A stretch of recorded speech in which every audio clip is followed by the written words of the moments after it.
Hello welcome back student. આપણે જોઈ રહ્યા છીએ સ્વાધ્યાય 3.2 ની અંદર દાખલા નંબર ત્રીજા દાખલાનો ત્રીજો આપણે આગળ જોશું. બરોબર, આગળના વિડીયોની અંદર ક્વેશ્ચન નંબર 3 ના બે દાખલા શીખી ગયા. હવે ક્વેશ્ચન નંબર 3 નો ત્રીજો દાખલો શીખીશું. શું કીધું જુઓ, નીચેની સમસ્યા ઉપરથી દ્વિચલ સુરેખ સમીકરણ યુગ્મ મેળવો અને તેમના ઉકેલ આદેશની રીતે મેળવો. તો ત્રીજા દાખલાની અંદર આપણને શું કીધું જુઓ ખાસ. ક્રિકેટ ટીમના કોચે 7 બેટ અને 6 દડાઓ ₹3800 માં ખરીદ્યા. પછીથી તેણે તે જ કિંમતવાળા 3 બેટ અને 7 દડાઓ ₹1750 માં ખરીદ્યા. તો એક બેટની કિંમત અને દડાની કિંમત શોધો. એક બેટની કિંમત અને દડાની કિંમત આપણે શોધવાની છે. આપણને ખબર નથી કે બેટની કિંમત અને દડાની કિંમત શું હોય છે, પણ બે આપણને શરત અલગ અલગ આપી છે. એના ઉપરથી આપણે આદેશની રીતનો ઉપયોગ કરી અને દડાની કિંમત અને બેટની કિંમત મેળવી શકીશું. તો કઈ રીતે? તો વિદ્યાર્થી મિત્રો બધા અહીંયા ધ્યાન રાખજો. સાવ સિમ્પલ અને ઈઝી રીતથી તમને સમજાવું છું, સારી રીતે તમે સમજી શકશો. શું કીધું જુઓ, પહેલા તો આપણે ધારવું પડશે, કારણ કે આપણી પાસે બેટ અને દડાની કિંમત છે નહીં. તો ધારો કે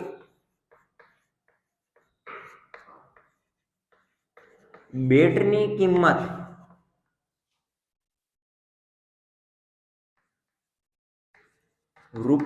₹X અને એક દડાની કિંમત ₹Y છે. ચલો, X અને Y, બેટની કિંમત X રૂપિયા અને દડાની કિંમત Y રૂપિયા છે. તો પહેલી શરત આપણને શું કહેશે જોવો જોઈએ.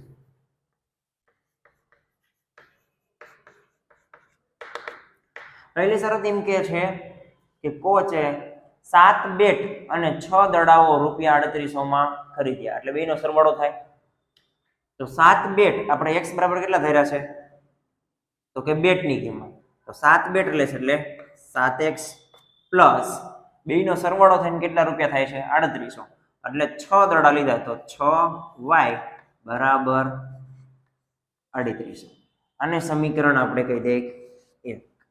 એવી જ રીતે શરત બીજી આપેલી જો,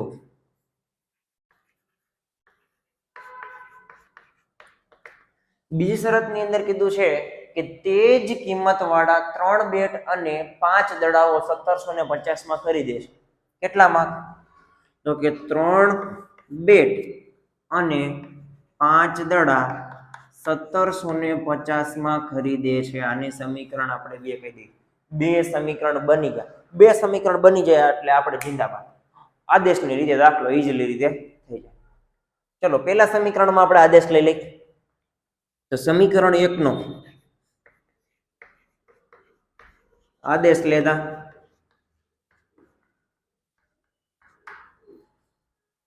ચલો હું X ને કરતા બનાવું, Y ને કરતા બનાવું. ચલો Y ને કરતા બનાવી દઉં. તો શું થઈ જાય? ડાયરેક્ટ બનાવું, ધ્યાન રાખજો અહીંયા. તો Y ને કરતા બનાવીએ એટલે Y બરાબર શું થશે? 3800 એમ ના એમ માઇનસ ઓલી બાજુ જાય એટલે 7X ના છેદમાં Y સાથે કોણ ગુણાંકમાં છે? 6. એ ક્યાં જતા રહે? છેદમાં. અને કહી દે સમીકરણ 3. હવે Y ની કિંમત મળી ગઈ. Y ની કિંમતને સમીકરણ 2 ની અંદર મૂકી દે. ચાલો, તો સમીકરણ 2 માં Y ની કિંમત મૂકતા ચલો, બીજું સમીકરણ શું આપ્યું છે? તો 3X પ્લસ 5. Y ની જગ્યાએ કેટલા મૂકવાના છે? અહીંયા Y ની જગ્યાએ Y ની કિંમત, તો કૌંસમાં 3800 માઇનસ 7X ના છેદમાં 6 બરાબર કેટલા આવ્યા છે? 1750. ચલો સાદુરૂપ આપીએ. તો 3X પ્લસ આ 5 ક્યાં ગુણાશે? અંદર ગુણાય છે. તો શું થઈ જશે જોવો જોઈએ. 5 અંદર ગુણવાના છે બે સાથે, એટલે 3800 સાથે ગુણાય તો શું થઈ જાય? 5 0 0 5 0 0 5 8 40 ના 4 સોરી 40 ની 0 વધી પડી 4 5 તેરી 15 15 ને 4 19 એટલે કેટલા આવ્યા 19000 માઇનસ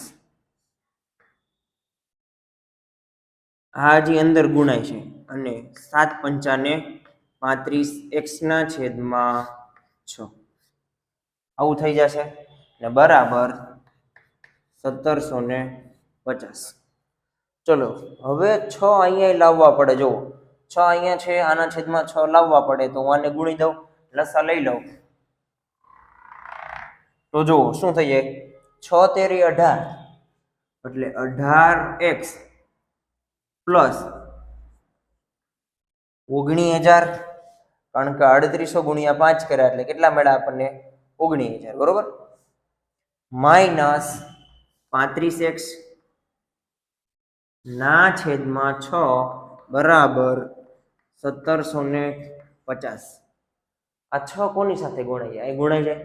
ચલો ગુણી દઈએ તો 18x આને હું આ બાજુ લઈ લઉં તો માઇનસ 35x માઇનસ પ્લસ 19000 બરાબર અહીં 6 વડે ગુણો જોઈએ 6 0 0 6 પંચા 30 30 નો 0 વધી પડી 3 6 સત્તા 42 42 ને 3 45 નો 5 વધી પડી 4 6 એકા 6 6 ને 4 10 10500 કેટલું મળ્યું આપણને 10500. હવે જોવો જોઈએ આ 35x 18x આ બેન શું થાય બાદ બાકી થશે 35 માંથી 18 જાય તો કેટલા વધે 17x વધે પણ કેવા માઇનસ 17x પ્લસ 19000. હકીકતમાં આમ જાય એક સ્ટેપ વધારી દો એટલે તમને સરળતા રહે. ચલો આનમાં પ્લસ કરવા છે બરાબર ની ઓલી બાજુ જવા દો અને આ બાજુ લઈ લો એટલે શું થઈ જશે આ 19000 એમ ના એમ માઇનસ આ બાજુ એટલે 10500 બરાબર 17x કેવા થઈ ગયા પ્લસ 19000 માંથી 10500 જાય તો કેટલા વધે? 19 માંથી 10 જાય તો કેટલા વધે 9000 પણ અહીં 500 જાય છે એટલે 8500 વધે તો 8500 બરાબર 17x. આ 17 ગુણાકારમાં છે ક્યાં જશે છેદમાં બરાબર x અને 17 ક્યાં આવતા રહે છેદમાં અહીંયા આવશે 17. હવે જો આ બે મીંડા છે એમને એમ રાખો 17 પંચા 85 અહીં 5 આવ્યા બે મીંડા એમ નામ છે એટલે કેટલા મળી ગયા x બરાબર આપણને 500. હવે x બરાબર આપણે શું ધાર્યું હતું બેટની કિંમત ધારી. જો શું ધાર્યું છે તો બેટની કિંમત રૂપિયા x બરાબર આપણને મળી ગઈ કેટલા 500. તો બેટ કેટલાનું હોય છે 500 રૂપિયા. અને હવે આપણે બેટની કિંમત એટલે કે x ની કિંમત છે એ સમીકરણ 3 ની અંદર મૂકી દઈએ એટલે આપણને દડો કેટલાનો છે એ મળી જાય એટલે કે y કેટલાનો છે એ મળી જાય. તો ચલો અહીં મૂકી દઈએ કે x બરાબર 500 સમીકરણ 3 માં મૂકતા સમીકરણ 3 શું આપેલું જોવો જોઈએ અહીંયા y બરાબર 3800 3800 માઇનસ 7 x ની જગ્યાએ કેટલા આવશે 500 ના છેદમાં 6. ચલો સાદું રૂપ આપી દઈએ તો 3800 માઇનસ 7 પંચા 35 આવું થશે અને છેદમાં 6. 3800 માંથી 3500 જાય એટલે કેટલા વધે 3800 માંથી 3500 જાય એટલે 300 વધે તો 300 ના છેદમાં 6 જો છેદ ઉડી જાય 6 પંચા 30 અહીંયા 0 હોય ને તો ઉડી શકે એટલે કેટલા આવ્યા આ 30 ઉડી ગયા 0 તો આવ્યા 50. તો y બરાબર મળી ગયા આપણને 50. બે કિંમત મળી ગઈ. આમ એક બેટની કિંમત રૂપિયા 500 શું કરવાનું 500 કારણ કે x આપણને કેટલા મળ્યા 500 અને આપણે x કોના બરાબર થયું હતું તો કે બેટની કિંમત એક બેટની કિંમત રૂપિયા x છે x 500 મળ્યા અને દડાની કિંમત y કેટલા ધાર્યા હતા તો કે બેટ પર દડા બરાબર તો કેટલા મળ્યા 50 રૂપિયા 50 હશે બરોબર કેટલો દાખલો હોય જોઈએ તો આવો દાખલો પરીક્ષાની અંદર વારંવાર પૂછાય દડાવાળો દાખલો એટલે એકવાર તમે દાખલો કરી નાખો બરોબર પછી બીજી વાર ફ્રેશ થાય અને જાતે કરવાનો ટ્રાય કરો થઈ જાય છે કે નથી થઈ જતું હવે જોઈએ દાખલા નંબર ચોથા દાખલાની અંદર શું કીધું જુઓ રકમ થોડીક મોટી છે એટલે મેં અહીંયા લખી નથી શું કીધું ખાસ જુઓ કે એક શહેરમાં ટેક્સીનું ભાડું નિશ્ચિત ભાડા અને અંતરના પ્રમાણમાં સંયુક્ત રીતે લેવાય છે 10 કિમીના અંતર માટે રૂપિયા 105 અને 15 કિમીની મુસાફરી માટે રૂપિયા 155 ની ચૂકવણી કરવી પડે છે કેટલા કિલોમીટર હાલે છે અને એના ઉપર આપણને ચૂકવણી આપી છે બરોબર તો નિશ્ચિત ભાડું કેટલું હશે અને પ્રતિ કિલોમીટર કેટલા દરે કિંમત ચૂકવવી પડશે મુસાફરે 25 કિમીની મુસાફરી માટે કેટલું ભાડું ચૂકવવું પડશે તે આપણે શોધવાનું છે બે વસ્તુ શોધવાની છે એક તો નિશ્ચિત ભાડું કેટલું છે અને પર કિલોમીટર રૂપિયા કેટલા ચૂકવવા પડશે અને જો મુસાફર છે એ 25 કિમી અંતર કાપે તો એને કેટલું ભાડું ચૂકવવું પડશે આપણે આમ ગણો તો ત્રણ વસ્તુ શોધવાની થાય તો સૌપ્રથમ પહેલા આપણે શું કરવું પડે ધારવું પડે તો ડાયરેક્ટ અહીંયા આન્સર લખું છું ધારો કે ટેક્સીનું નિશ્ચિત ભાડું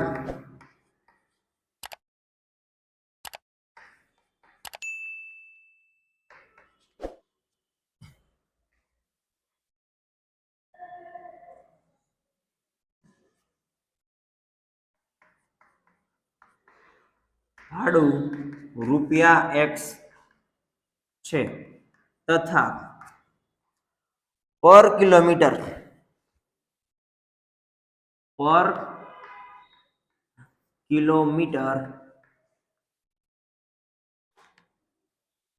રે ચૂકવવું પડતું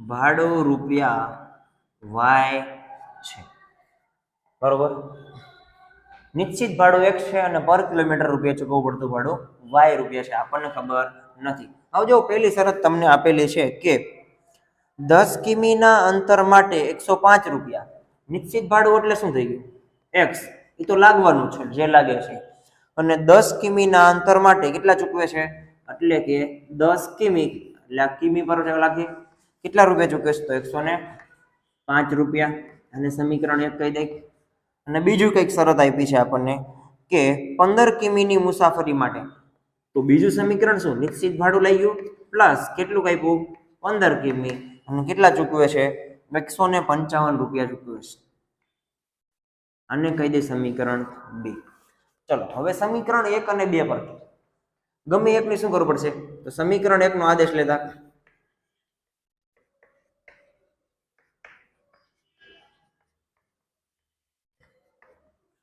ચલો સમીકરણ 1 છે બરોબર તો આમાં હું x ને કરતા બનાવી દઉં ચલો x બરાબર શું થઈ જશે 105 માઇનસ 10y આવું થઈ જશે 10y છે બરાબરની ઓલી બાજુ એટલે માઇનસ અને સમીકરણ 3 કહી દે x ની કિંમત મળી ગઈ આ x ની કિંમતને સમીકરણ 2 ની અંદર મૂકી દે ચલો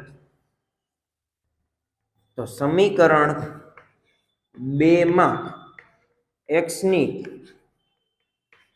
કિંમત મૂકતા ચલો સમીકરણ શું આપ્યું છે તો x ની જગ્યાએ કેટલા મૂકવાના છે અહીંયા x ની જગ્યાએ મૂકી દઉં તો 105 માઇનસ 10y પ્લસ 15y બરાબર 155 આવું થઈ જશે તો ચલો જો અહીંયા ધ્યાન રાખજો 105 માઇનસ 10y પ્લસ 15y આ બે y છે માઇનસ 10y ને 15y કેટલા થઈ જશે તો 15 માંથી 10 જાય કારણ કે આ માઇનસ છે 15 માંથી 10 જાય એટલે કેટલા વધે 5y અને 105 ને આમ મોકલી દઉં એક સ્ટેપ વધારી દઉં તો 105 પ્લસ 5y બરાબર 155 આવું થશે કારણ કે બાદબાકી થઈ ગઈ હવે 105 છે બરાબરની ઓલી બાજુ જાય તો કેવો થઈ જાય માઇનસ તો 5y બરાબર 15 155 માઇનસ 105 y બરાબર જો 5 ને છેદમાં મોકલી દઉં છું આની બાદબાકી કરી નાખું છું 155 માઇનસ 105 એટલે કેટલા વધે? તો કે 50. 155 માંથી 105 જાય એટલે 50 અને અહીં 5 ગુણાકારમાં છે એ ક્યાં જતા રહે? છેદમાં. તો 5 દાન 50. ચલો y બરાબર આપણને મળી ગયા કેટલા? 10. એટલે કે પર કિલોમીટર કેટલા રૂપિયા લેતા હોય છે? 10 રૂપિયા. નિશ્ચિત ભાડું છે આપણે શોધવું પડશે. નિશ્ચિત ભાડું એટલે ચલો સમીકરણ 3 ની અંદર y ની કિંમત મૂકી દે. તો સમીકરણ 3 માં y બરાબર 10 મૂકતા ચલો સમીકરણ 3 શું આપેલું છે? તો x બરાબર 105 માઇનસ 10y. 10 y ની જગ્યાએ કેટલા મૂકવાના છે? 10. ચલો સાદું રૂપ આપી દઈએ. હવે ખાસ ધ્યાન રાખજો. તો શું 105 માઇનસ 10 દાન 100. ચલો 105 માંથી 100 જાય એટલે કેટલા વધે? 5. તો નિશ્ચિત ભાડું કેટલું હશે? 5 રૂપિયા હશે. આમ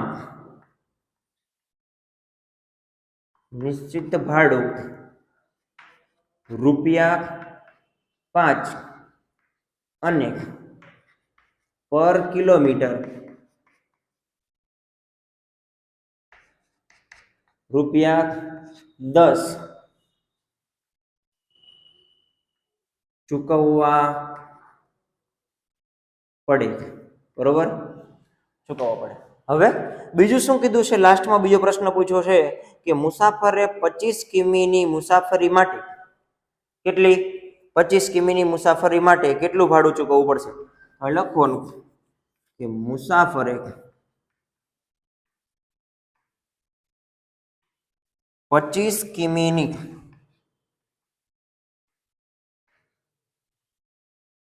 મુસાફરી માટે ચૂકવવું પડતું ભાડું કઈ રીતે થશે? તો જો નિશ્ચિત એટલે x પ્લસ કેટલા કિલોમીટર હાલે છે? તો કે 25y બરાબર. ચલો y ની જગ્યાએ કિંમત મૂકી દે. બરોબર? આવું સમીકરણ થશે ને. તો x એટલે 5 પ્લસ 25 અને y બરાબર કેટલા મળી ગયા છે? 10. સાદું રૂપ આપીએ તો 5 પ્લસ 25 દાન 250 એટલે 250. બેનો સરવાળો કરો તો કેટલા થઈ જશે? 255 ચૂકવવા પડશે. બરોબર? અહીં લખવાનું આથી મુસાફરે 255 રૂપિયા ચૂકવવા પડશે. કેટલો ઈઝી દાખલો હતો.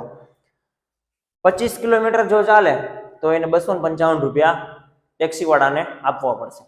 નિશ્ચિત ભાડું 5 રૂપિયા અને પર કિલોમીટર કેટલા રૂપિયા લાગશે? તો કે જો ગમે એટલું ચાલે નિશ્ચિત ભાડું ફિક્સ 5 રૂપિયા અને જો કિલોમીટરે પછી વધતું જાય તો પર કિલોમીટર 10 રૂપિયા વધારે દેવા પડશે. તો આવી રીતે દાખલો વ્યવસ્થિત થઈ જાય. બરોબર? તો દાખલા નંબર 4 અહીંયા કમ્પ્લીટ થઈ ગયો. દાખલા નંબર ક્વેશ્ચન નંબર 3 નો દાખલા નંબર 5 અને 6 આગળના વિડીયોની અંદર જોશું.